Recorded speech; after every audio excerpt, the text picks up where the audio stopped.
dia a tothom, anem amb una mica de retard, em sembla. Per tant, passo una mica ràpidament a la presentació de la doctora Anna Maria Pla i Boix, que és una persona que fa molts anys que conec i que hem tingut el plaer i l'honor de treballar junts a l'elaboració d'un llibre a principis d'aquest mil·lenni, això són una mica estrany, un llibre de manual de dret lingüístic, i per tant és una persona que ha treballat doncs, des de tota la seva carrera amb aquest tema, i per cert, una de les poques persones en l'àmbit acadèmic que treballa amb aquest tema. Necessitem ampliar una mica aquest àmbit el grup de gent que treballem amb aquest tema. És doctora cum laude en dret, amb menció de doctorat europeu, llicenciada en Ciències Polítiques i de l'Administració per la Universitat Autònoma de Barcelona, a més de professora de dret constitucional, com diu el programa, a la Universitat de Girona, i la tesi doctoral, que precisament fou sobre dret lingüístic i l'administració de justícia, doncs també ha estat premiada amb en aquest cas en el segon premi Enric Prat de la Riba a la millor tesi doctoral sobre administració pública, concedit per l'Escola d'Administració Pública l'any 2004. Com deia, és central la seva activitat investigadora entorn de tres línies, i deia la primera sobre dret lingüístic, però també sobre la relació entre el poder judicial i l'estat autonòmic i encara sobre les institucions d'autogovern a les comunitats autònomes. Ha dut a terme estades de doctorat i postdoctorat a diferents universitats estrangeres que han portat a diverses publicacions. En vol destacar especialment les dutes a terme a la Facultat de Dret de la Universitat Catòlica de Lovaina, a Bèlgica, i a l'Institut del Federalisme de la Universitat de Friburg, a Suïssa, com també a la Facultat de Dret de la Universitat de Moncton, a Canadà. És autora i coautora de diverses monografies sobre dret lingüístic, com he dit, el Manual de Dret Lingüístic, em sembla que és de 2003, si no recordo malament, però també la rubricada Règim lingüístic de les llengües a l'Administració de Justícia, publicada a l'Institut d'Estudis Autonòmics l'any 2005, i que crec que és la teva tesi doctoral, no? També l'Institut d'Estudis Autonòmics de la Generalitat ha publicat 2 llibres més sobre dret lingüístic, obres col·lectives que ha coordinat i que compten amb les aportacions de significats especialistes en la matèria, tots ells professors universitaris i juristes de reconegut prestigi en la disciplina. Es tracta, per exemple, dels llibres intitulats Garantia dels drets lingüístics, estudis del cas, de 2014, i Reptes del dret lingüístic català, reflexions per a un debat crític, de 2017. També a l'editorial Atelier ha publicat El régimen jurídico de l'administració pública, experiencias en Espanya i Canadà, i també és autora de d'articles de recerca a diverses revistes, entre les quals, una a la qual també participo, que és la revista de Llengua i Dret. El que voldria remarcar és que, com deia, és una de les persones que treballa en dret lingüístic a la universitat. Això realment en aquest moment és una cosa escassa, i a més fa cada any almenys una invitació a experts internacionals, una trobada de dret lingüístic a la Universitat de Girona, i això és molt encomiable perquè realment és de les poques activitats que es fan sobre aquest tema, i per tant és un fet que cal remarcar i que espero i compto que continuaràs fent en vista a ampliar, a divulgar aquesta especialitat en què ens manquen experts per poder fer també un relleu generacional en el futur i poder continuar treballant amb aquest tema i creant doctrina sobre aquest tema favorable a la llengua catalana i també a totes les llengües que estan en una situació minoritària. Endavant, Anna Maria Pla, i moltes gràcies. Moltes gràcies, Joan Ramon, per les sempre atentes paraules. Bé, primerament un petit agraïment a la Fundació Catalunya per haver-me convidat a estar avui aquí. La veritat és que és un autèntic privilegi poder compartir un espai de debat, de reflexió sobre un tema que ens interessa a tots. Bé, primera qüestió. Segona qüestió, advertir que realment he preparat la presentació d'avui com un autèntic repte, perquè el títol és molt genèric, una revisió crítica del règim lingüístic a l'administració de justícia, i sobre aquest tema sabem tots que en podríem estar parlant una estona llarga. I atès que anem una mica endarrerits, el que us proposaré és donar una visió molt global, molt succinta a l'estat de la qüestió, què diu el dret, veure quins són els marcs normatius en els quals es presenten dèficits de compliment o directament incompliments flagrants de compromisos internacionals per part de l'estat espanyol, i llavors anar a proposar en quins àmbits s'haurien d'implementar reformes normatives d'ampli abast, no per temes estrictament de política lingüística o de preferència, si voleu, de gestió del plurilingüisme en determinats territoris, sinó per donar compliment a certs compromisos adquirits per l'estat espanyol en la ratificació de certs instruments en l'àmbit internacional, en virtut dels quals s'ha combinat, s'ha instat a l'Estat a emprendre reformes normatives de la llei orgànica del Poder Judicial per fer efectius drets i deures, principalment drets lingüístics, als justiciables de Catalunya. I per fer-ho aquesta visió, estat de la qüestió, marc normatiu, propostes de canvi i veure cap allà on hauríem d'anar per donar compliment a aquest marc, diguem-ne, començaré amb un breu apunt introductori per definir, remetem el que ja s'ha apuntat abans, per tant 5 minutets. Passaré a descriure què ens diu el marc jurídic estatal, perquè en aquest tema d'administració de justícia, com en d'altres àmbits on els drets lingüístics dels catalanoparlants es troben més restringits, són competència estatal en moltes qüestions, d'aquí les restriccions de la Generalitat per poder entrar a incidir. En els àmbits competencials que són autonòmics, diguem-ne, els drets lingüístics, és així, els drets lingüístics dels catalanoparlants es respecten més. En els àmbits competencials en els que la competència autonòmica es troba més limitada, més restringida, diguem-ne, costa molt més d'avançar.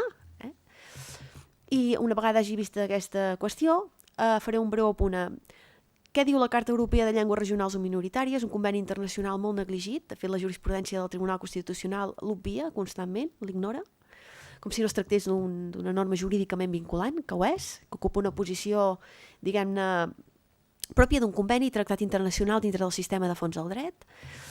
En el marc de verificació del compliment d'aquest conveni s'ha obligat insistentment, s'ha convidat a l'estat espanyol a emprendre reformes normatives d'ampli abast per garantir els compromisos que va adquirir en el moment de ratificar el conveni, i descriuré molt breument en què consisteixen aquests requeriments. I acabaré amb una reflexió crítica, de veure en quin estat ens trobem i quines són les reformes normatives pendents per donar compliment a aquests compromisos. Bé, començaré amb una obvietat de tots coneguda, i és que l'administració de justícia constitueix a data d'avui l'àmbit públic menys permeable a l'ús de les llengües oficials diferents de la castellana, no només aquí a Catalunya, sinó a la resta de comunitats autònomes que compten amb estatuts de cooficialitat. I tot plegat ha de ser valorat tenint en compte que ens trobem en un àmbit, en un escenari privilegiat de comunicació, on conflueixen interessos en conflicte i on es dirimeixen drets i obligacions. I per tant, molt sovint, quan es tracta de dirimir quins són els usos lingüístics que s'han de garantir, quins són els drets lingüístics dels justiciables, ens trobem en un àmbit que excedeix abastament del que és allò que en diem estrictament dret lingüístic, dret a emprar la llengua, ser atès en la llengua que tu utilitzes quan t'hi adreces. Ens trobem en un àmbit en el que entren en joc drets vinculats estrictament al procés, dret a la prohibició d'indefensió per raó de llengua, dret a la tutela judicial efectiva.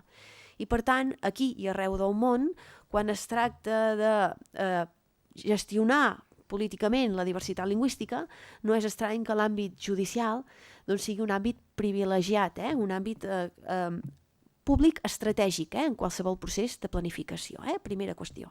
Segona qüestió, si ho analitzem en perspectiva històrica comparada, veurem que aquí i a d'altres estats del nostre entorn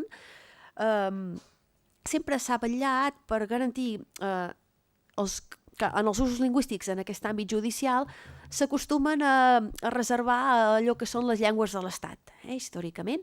La idea és que les llengües nacionals en les que s'han s'han pronunciat o s'expressen habitualment els poders de l'Estat, són reductes que es reserven en l'àmbit judicial aquestes llengües i negligeixen les altres llengües dites tradicionalment regionals. I això ho trobem encara avui en dia, però ja ve d'una cultura política, d'una tradició normativa històrica.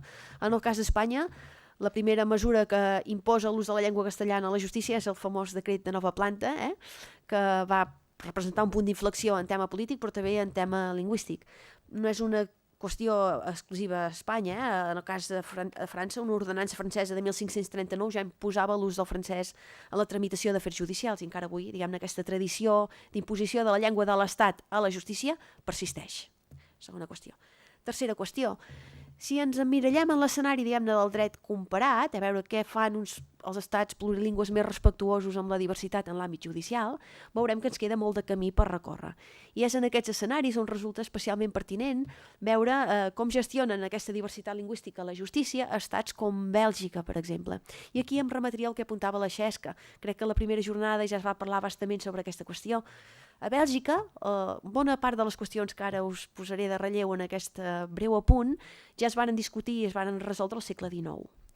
A Bèlgica del segle XXI ja seria absolutament inconcebible que es poguessin nomenar jutges, magistrats o fiscals que no coneguessin la llengua oficial del lloc on presten serveis, en la qual s'expressa la ciutadania, en la qual es tramiten les actuacions judicials, en la qual s'expressen testimonis, pèrits, parts.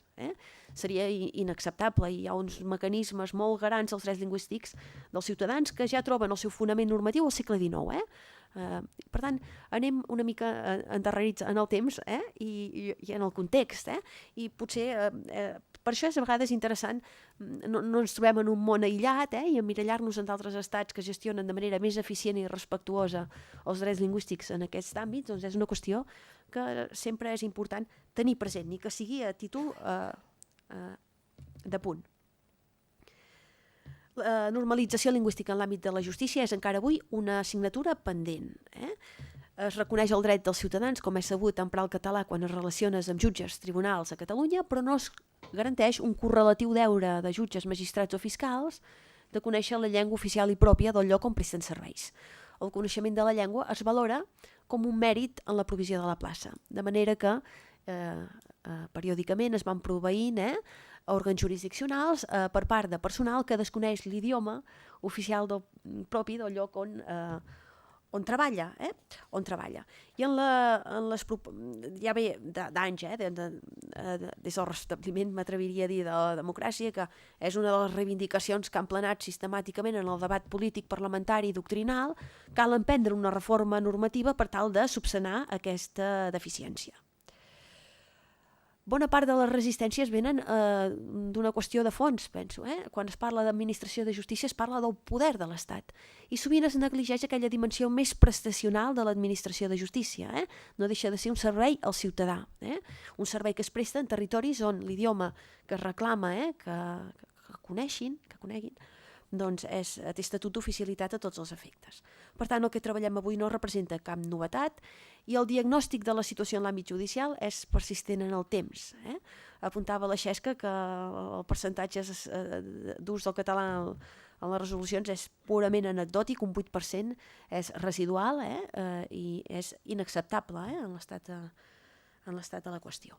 Quines són les problemàtiques que es plantegen a l'hora de plantejar solucions? Perquè sobre el diagnòstic ja hi ha un consens unànime i per tant no crec que hàgim d'insistir-hi més. Hi ha diverses dificultats. La primera, la inèrcia diglòssica pròpia del món del dret, i aquí enllaço amb les reflexions que apuntava el senyor Rafael Ribó tot just fa un moment i que no reitero. Segona qüestió, l'escassa vocació opositora aquí a Catalunya. Tradicionalment, diguem-ne, els formats en estudis jurídics ja trobaven espais d'ocupació en l'àmbit privat i per tant no hi havia tanta vocació opositora com a d'altres territoris de l'Estat. Tercer problema, l'alta mobilitat del funcionariat en aquest sector que dificulta la implementació i la normalització lingüística a l'oficina judicial. I quart i últim problema, que és en el que jo circumscriuré perquè és l'àmbit en el qual em sento més còmode, que és els obstacles de naturalesa jurídica, legislativa. Tenim un marc jurídic però respectuós amb els règims de cooficialitat, que exigeix ser reformat per donar compliment a certs compromisos internacionals adquirits per l'estat espanyol.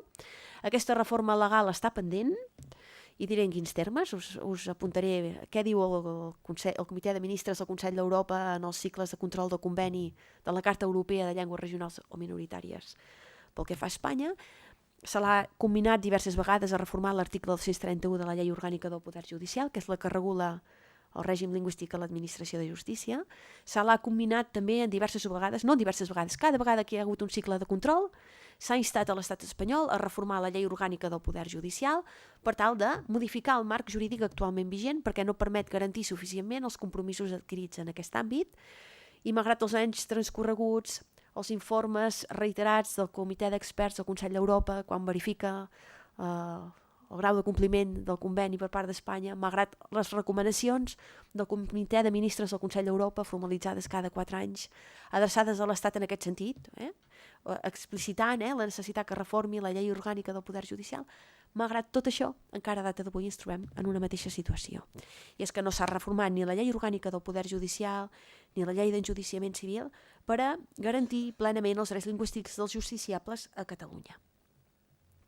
L'article 231 de la llei orgànica diu: jutges magistrats utilitzaran normalment el castellà en la tramitació dels afers i podran utilitzar també les llengües cooficials si cap de les parts s'hi oposa al·legant desconeixement que pugui provocar indefensió. D'acord. Per tant, se garanteix l'ús, no hi ha un correlatiu deure de conèixer la llengua en qüestió. Quina és la situació en la que ens trobem ara? L'any 2001 l'estat espanyol va ratificar la Carta Europea de Llengües Regionals o Minoritàries. És un conveni internacional ratificat en seu del Consell d'Europa. Com tot conveni internacional, des del moment de la seva ratificació i la seva publicació al BOE, forma part de l'ordenament jurídic intern i per tant vincula tots els efectes. Aquest conveni contempla moltes previsions lingüístiques al llarg del seu articulat. Ens en interessa una d'especial, l'article 9, que es projecta en l'àmbit de la justícia. Aquest article 9 contempla encara a data d'avui, clàusules obligatòries, clàusules optatives, és a dir, els estats que ratifiquen aquest conveni han de ratificar obligadament un seguit de previsions, article 7 de la Carta i altres, i llavors han de assumir l'obligació de donar compliment a un seguit de clàusules optatives. Cada estat, en el seu instrument de ratificació, decideix en quins àmbits es vol vincular, voluntàriament. Són clàusules optatives. L'estat espanyol va assumir un plantejament maximalista. Era l'any 2001, la Carta no es veia com un instrument que exigís emprendre excessives reformes normatives. Es partia de la base que amb el marc, el règim lingüístic que ja hi havia garantit a les comunitats autònomes, doncs n'hi havia suficient per assumir aquest tipus de plantejaments. I aquestes tesis maximalistes és un dels estats que més clàusules va ratificar i de més ampli abast. Doncs bé, en matèria de justícia també va assumir en aquell moment, ens trobem curiós, el govern de José María Aznar, en un context, vull dir que sembla molt lluny tot plegat, En aquell moment també en tema de justícia va assumir uns plantejaments maximalistes i es va comprometre a que les autoritats judicials, a petició d'una de les parts, quan una de les parts en el procés ho demanés, haguessin de tramitar tot el procediment civil, penal, administratiu en la llengua regional o minoritària. L'article 9 contemplava diferents nivells de compromisos, o tramitar tot el procediment en la llengua regional o minoritària, al qual es va vincular l'Estat, maximalista, l'Estat espanyol, o una part del procediment es pogués tramitar en la llengua regional o minoritària, o nivells inferiors de compromís, és a dir, garantir, per exemple, poder emprar la llengua regional o minoritària en la presentació de determinats documents durant la tramitació de la causa. En el cas d'Espanya, diguem-ne, va assumir una tesi maximalista, en justícia i en d'altres àmbits. També en temes d'ensenyament, precisament, que és curiós ara, quan es discuteix el model de conjunció lingüística a l'escola catalana, sovint es negligeix que ha estat explícitament celebrat, avalat, com un model d'èxit, d'exemple, arreu d'Europa, i es diu que és un d'aquells models més respectuós amb les previsions del conveni, que com a mínims és el que dels que s'ajusta més als plantejaments que inspiren la norma. Bé, en matèria de justícia, dic, es va garantir això, que a Espanya, a petició d'una de les parts en el procés, s'assumia el compromís que les autoritats judicials haguessin demanat tramitar tot el procediment judicial en la jurisdicció civil, penal i altres, administrativa, en la llengua utilitzen aquesta expressió, regional, referint-nos. Què ha passat? Bé, ha passat que l'estat espanyol es va comprometre a assumir aquest plantejament, es va comprometre jurídicament en el moment de ratificar-lo, però no han pres les reformes legals necessàries per a donar-hi compliment. Aquest conveni internacional garanteix mecanismes per a fer un seguiment, un control dels compromisos dels estats parts. Dos tipus de mecanismes, uns exàmens periòdics que es duen a terme des d'un comitè d'experts que visita l'estat, verifica la legislació i si detecta dèficits doncs els posa de manifest en els seus informes periòdics. Llavors els resultats d'aquests informes s'eleven al Comitè de Ministres del Consell d'Europa, que cada 4 anys formula recomanacions als estats parts, als estats contractants, dient, atenció, et vares comprometre en el teu instrument de ratificació a donar compliment a aquesta previsió i aquesta previsió o bé no es compleix o bé es compleix deficientment. Doncs bé, si pareu atenció, si dediqueu un petit moment a revisar tots, sense cap excepció, perquè tots els cicles de control, de compliment de la Carta a Espanya, tots els informes d'experts que s'han anat emetent al llarg d'aquests anys, des de 2001, estic parlant, que és la data de ratificació del conveni, i totes les recomanacions del Comitè de Ministres del Consell d'Europa adreçades a l'estat espanyol, en totes elles, sense cap excepció, es recomana, s'insta, es commina a l'estat espanyol a reformar el marc jurídic intern per donar compliment a les clàusules a les quals es va vincular en el moment de ratificar la Carta, projectada singularment en l'àmbit de la justícia. També es posen de manifest d'altres incompliments en d'altres àmbits, però en l'àmbit de la justícia aquest, específicament, és l'àmbit, diguem-ne, més sagnant, si em permeteu l'expressió, on aquests incompliments es posen més de manifest. Per tant, hi ha un incompliment sistemàtic. Per què?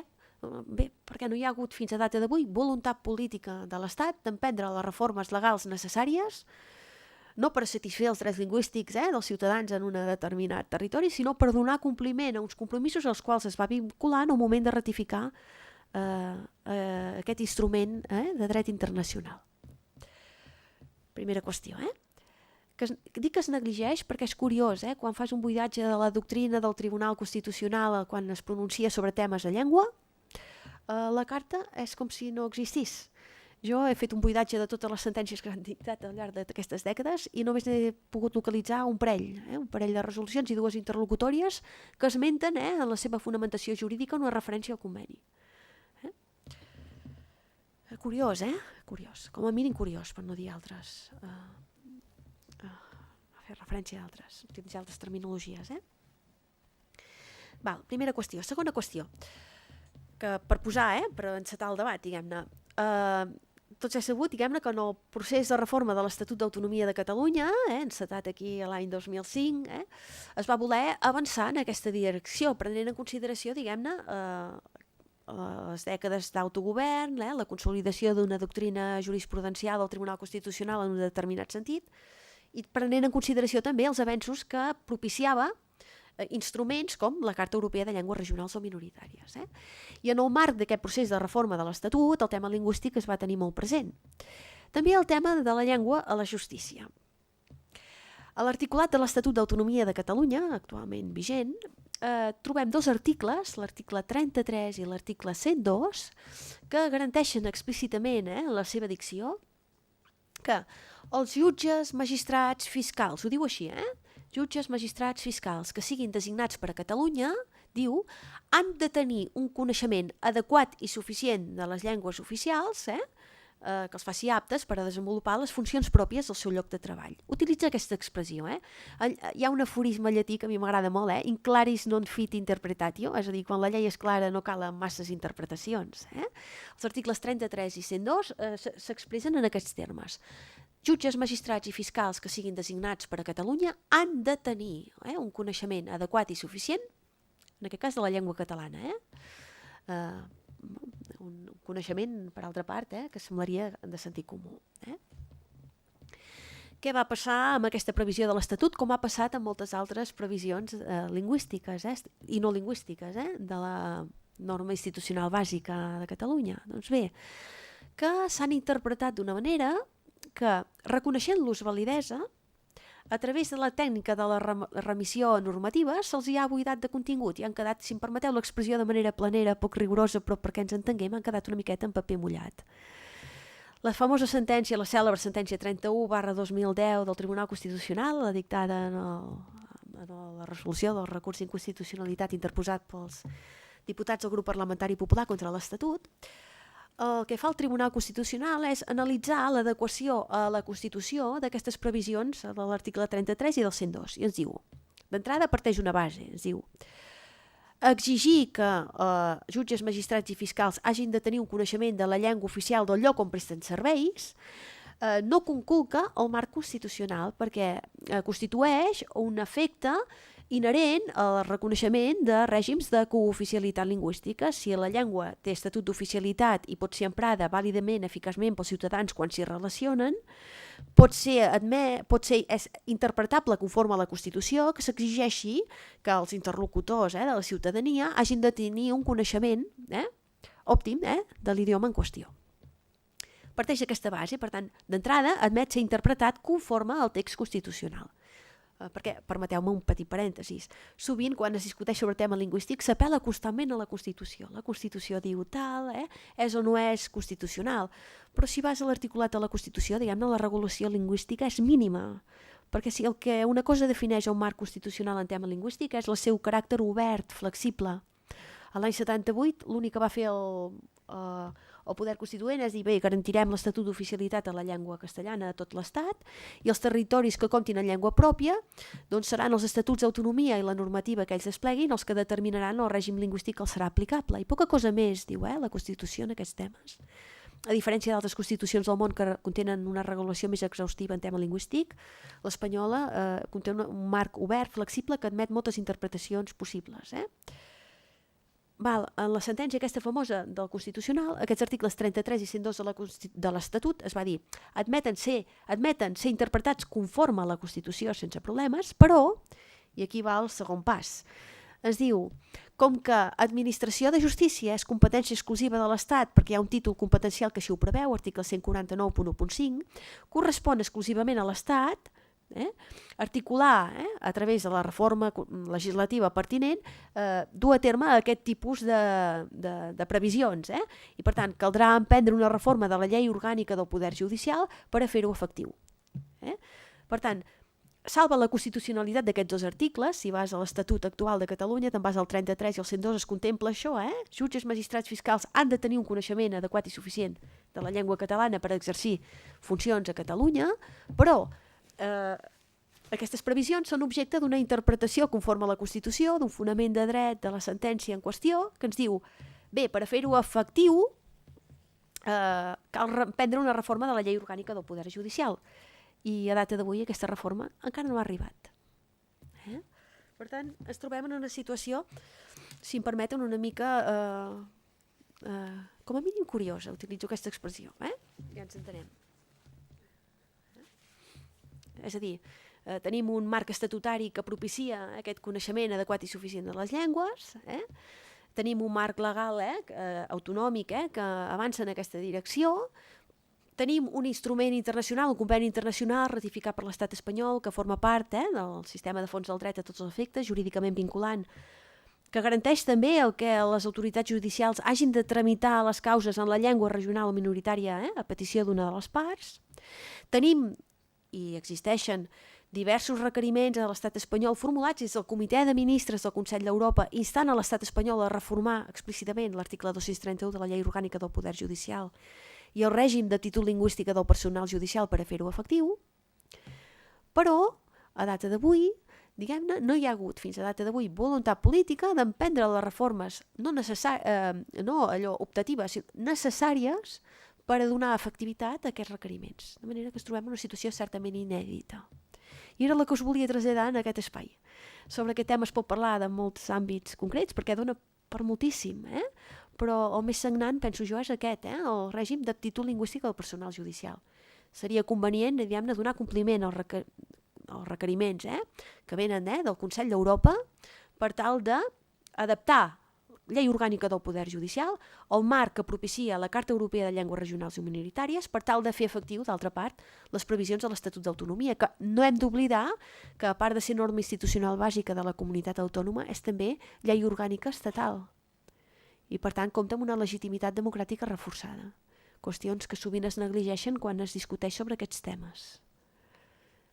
I amb aquesta precisió, ja veieu, molt breu, tanco la meva intervenció, crec que a vegades és més enriquidor el debat i les aportacions, que si em permeteu ho deixem aquí, sí?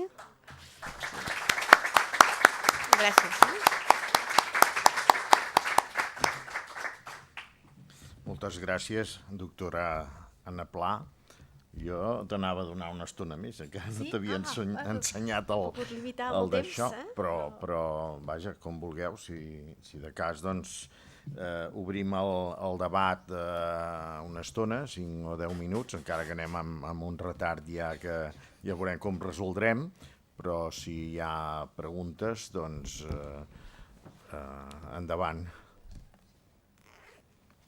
I si no, jo voldria remarcar o voldria preguntar-te com es pot veure des de l'acadèmia, com es pot explicar als alumnes. Jo he estudiat també en aquesta facultat i jo no recordo cap classe que em diguessin doncs, que els jutges han d'aplicar totes les lleis menys algunes, no? És a dir, si la llei diu que hi ha el dret a ser atès en català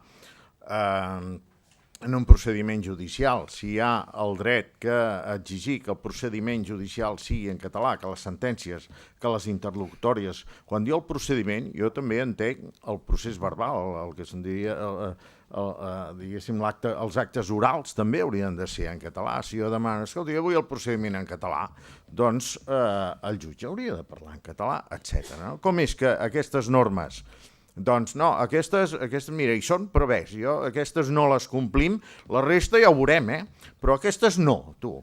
I dius, a veure, jo no entenc com des de l'acadèmia els alumnes, si algun alumne et pregunta, escolta, aquestes lleis hi són, s'han d'aplicar, són d'aplicació voluntària, discrecional per part del jutge, són un acte discrecional de l'administració, o s'han d'aplicar. I si no s'apliquen aquestes, les altres les han d'aplicar o també són discrecionals. Jo, de vegades, quan veus la situació a l'administració de justícia pel que fa a la llengua, penses, totes les altres normes les apliquen i aquestes no? No sé com ho veus tu des de l'acadèmia, això. Propicia molt debat a l'aula. Jo organitzo allò cada any un curs de dret lingüístic a la Facultat de Dret a la Universitat de Girona i aquest és un dels temes estrella, dona molt de joc. Aquest i ara en l'actualitat, per desgràcia, el model de conjunció lingüístic de l'escola catalana. Perquè les reflexions que us apuntava en relació a la justícia també és interessant tenir en compte que Espanya va ratificar l'article 8 d'aquesta Carta Europea de Llengües Regionals i Minoritàries i que si hi ha hagut incompliments no és precisament en el cas el règim lingüístic a Catalunya, que ha estat celebrat en seu del Consell d'Europa, en el marc precisament d'aquests cicles de control. Els altres estats plurilingües, que hi ha una regulació lingüística, Bèlgica, el Canadà, etc., també hi ha aquest incompliment de mira, aquestes normes són així, si vull les aplico i si no, no. Allà com ho veuen, això? Jo conec molt, perquè hi he passat temporades, el cas de Bèlgica, Suïssa i Canadà, dos estats políticament descentralitzats, estats federals, amb una cultura política, diguem-ne, molt respectuosa amb la diversitat lingüística. El cas de Suïssa, que crec que s'apuntava ara fa un moment, és especialment curiós com a model de dret comparat, penso jo, perquè Suïssa en extensió és semblant a Catalunya, més de 20 cantons amb una autonomia plena i 4 llengües nacionals protegides en el pla federal. Depèn en bona part, penso jo, de cultura política, és bàsic, de sensibilitat, de respecte a la diferència. Bé, ara sí que tenim algunes preguntes. El senyor Albert Conesa. Sí, bon dia, gràcies. En l'exposició esmentàveu la referència que en el 231 de la Llei Orgànica del Poder Judicial fa a que s'hagi d'al·legar indefensió per les parts. Sí. Això com ho interpreteu des de l'acadèmia, des de l'àmbit acadèmic, aquest concepte de parts? O sigui, qui pot al·legar indefensió? Qualsevol dels que compareixen en el procés. Sí, però la persona o el seu advocat? Advocat, sí. No, extensivament, les parts genèricament. Ens remetem al que diu la jurisprudència. Han arribat molts casos al Tribunal Suprem sobre aquesta qüestió i alguns al Tribunal Constitucional i s'interpreta extensivament. No sé si he respost, No, o sigui, sí, però des de la sorpresa, perquè ens podràs facilitar aquestes referències, Sí, perquè tant, nosaltres des dels sí, col·legis sí. d'advocats el criteri que estem seguint, i quan al Departament de Justícia se li fan aquestes sol·licituds, Sí. és facilitar a l'advocat requerit Sí. que no s'ha de fer la traducció si Sí. qui ho al·lega és l'advocat de l'altra part. No, Només la part entès com a la persona física o jurídica que és part del no, procediment, no, no el seu us ho representant. facilitaré, perquè és un D'acord. tema que a mi m'ha interessat sempre i tinc el recull i he publicat alguna qüestió sobre el tema. Si voleu després en podem... L'advocat o la part? O el seu client? L'advocat també? La part i l'advocat que el representa, sí, genèricament. No ho tinc tan clar, això, jo. Sí, Tinc sí. tan clar, perquè l'advocat pot venir de Madrid, pot venir de Burgos o pot venir d'Hamburg, li pots dir, agafa el del costat que sí que t'entén. La part ho entenc A veure, jo. El potser no he client, entès, el client. potser no he entès el sentit de la pregunta. A veure, m'ho podeu Sí, tornar a quan repetir? a la llei orgànica diu, Sí. el 231, que hi ha de concórrer indefensió de la part, Sense que cap de les parts s'hi oposi, al·legant indefensió que pugui... al·legant, exacte, qui al·lega... desconeixement que pugui provocar Exacte. indefensió. Qui al·lega desconeixement que pot provocar indefensió, nosaltres interpretem... La representació processal de la part, Al ja revés està. del que deies, restrictivament. És a dir, només la persona física o jurídica que Sí. és part demandada o demandant, depèn del procediment. No el seu advocat, perquè el seu advocat entenem que no és part del procediment, és el representant de la part. Sí, bueno... I l'exemple? Sí, teniu raó en aquest sentit, és veritat. És que sí. si hi havia aquesta És que jo no ho havia- contradicció ens ho hauríem sí. de fer mirar No, nosaltres, sí, també. no, sí. Bueno, en parlem, ho acabaré de... D'acord. Perquè, clar, és el que et deia l'Apeles, si l'empresa és de Vilafranca del Penedès, Sí. però agafa un advocat de Galícia que ve aquí un dia a fer un judici, dirà, jo no entenc el català. Diu, ja, però el seu client sí, perquè és d'aquí. Sí, Per tant, entenem els dos el mateix. el mateix, sí. Que és la part com La a part, persona la part física o com a persona jurídica. física o jurídica que compareix a la causa, exacte. representat, sí. D'acord, gràcies. Em sembla que ha quedat aclarit, oi? Sí. Fins i tot jo em diria confonia ara. que una persona jurídica no hauria de tenir dret a demanar el procediment en castellà perquè no hi ha indefensió, una persona jurídica. És a dir, si el seu representant doncs, no en sap, que en busquin un altre, perquè és una persona jurídica. Segurament és una empresa que ha d'utilitzar el català en els rètols, en l'atenció al públic l'ha d'entendre, o també una empresa que és una gran empresa, serveis públics, ha d'entendre el català. Per tant, que busquin algun representant que el sàpiga.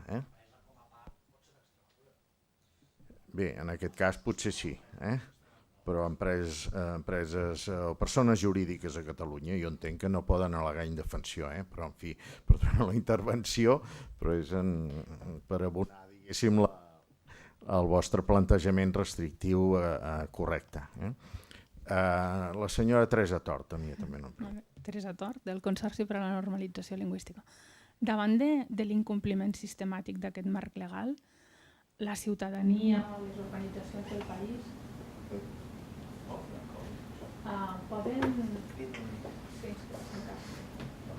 poden efectuar algun tipus d'apel·lació al Consell d'Europa, algun tràmit legal perquè es desencalli això, perquè si no hi ha voluntat política i això és així i no canvia, quin marge hi ha de maniobra?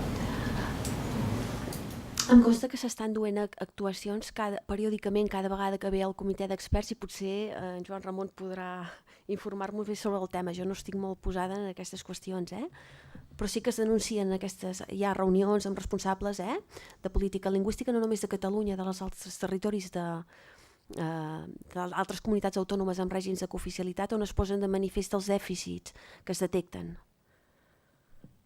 Sí, és això, no hi ha gaire més a dir. Aquí hi ha moltes persones més implicades en aquest tema i que poden donar més bon testimoni. Però és això que dius, exactament. Cada 4 anys, cada 3-4 anys es fan aquests controls i en el marc d'aquests controls, les visites del comitè d'experts als estats part intenten això, detectar els dèficits, per llavors acabar-los traslladant amb aquestes recomanacions d'un comitè de ministres.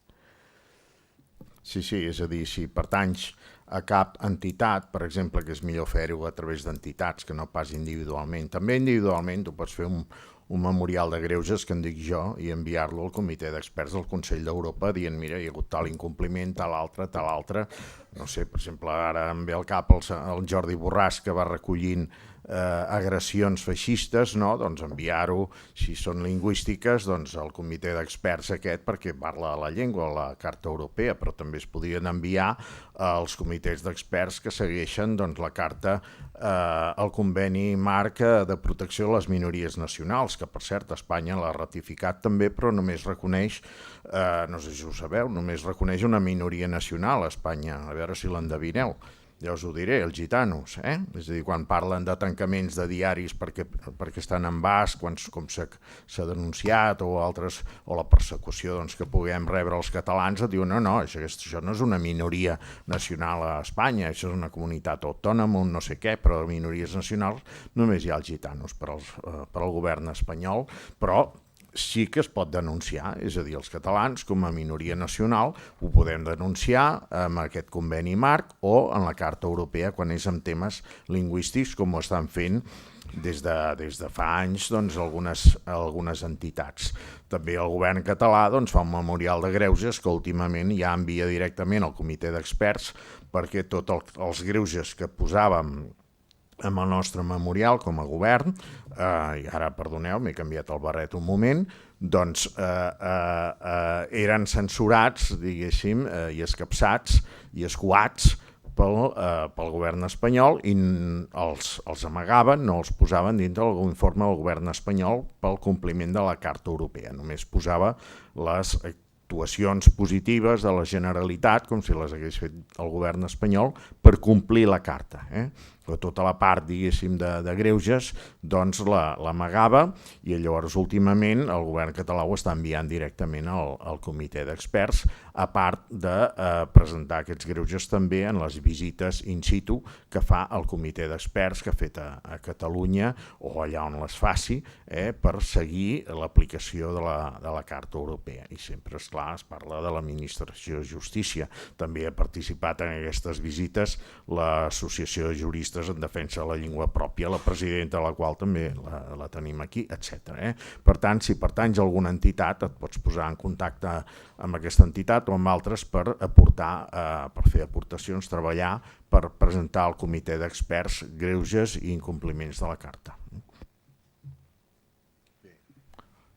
Agustí Pou, i ja amb això ja potser que tanquem, no? Perquè ja és una mica tard, digues.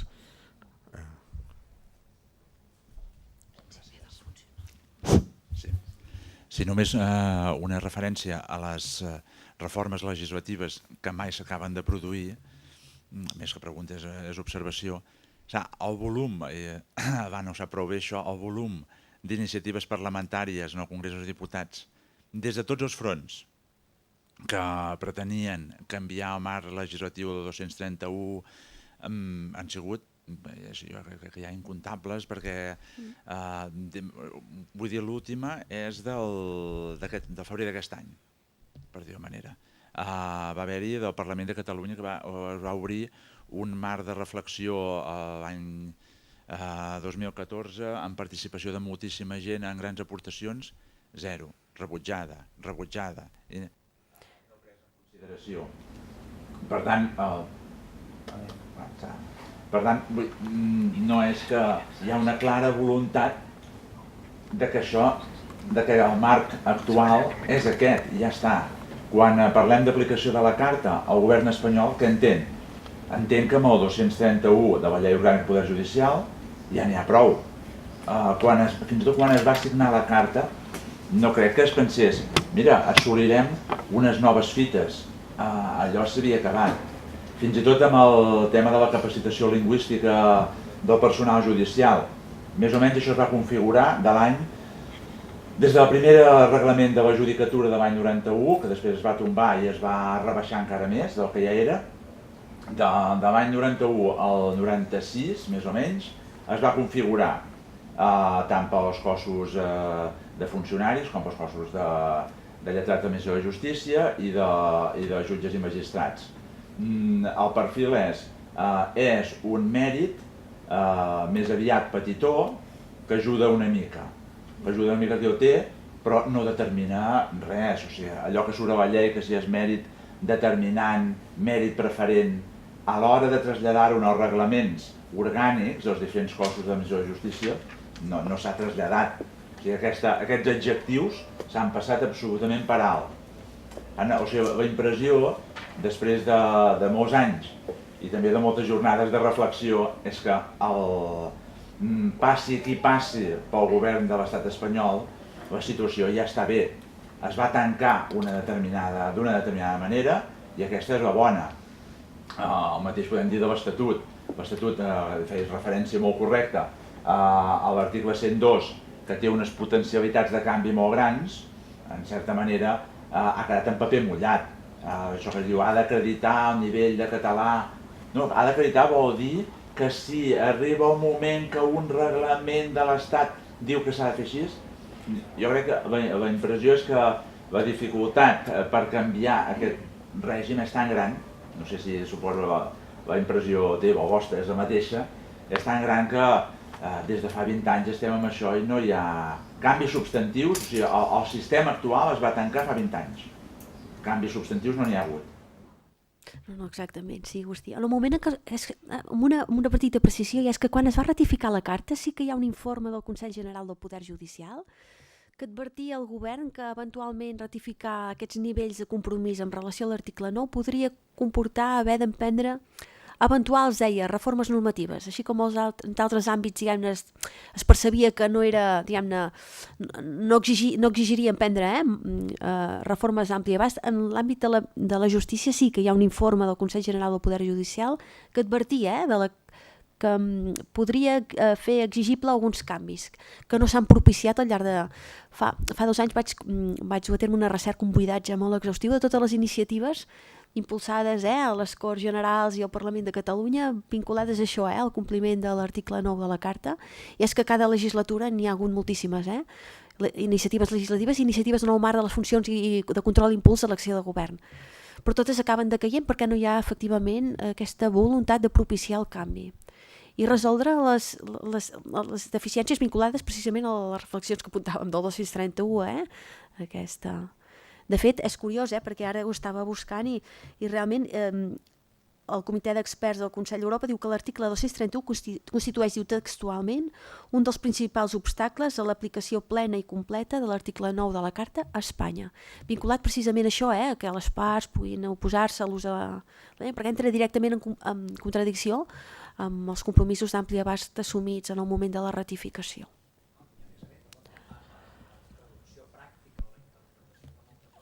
Sí.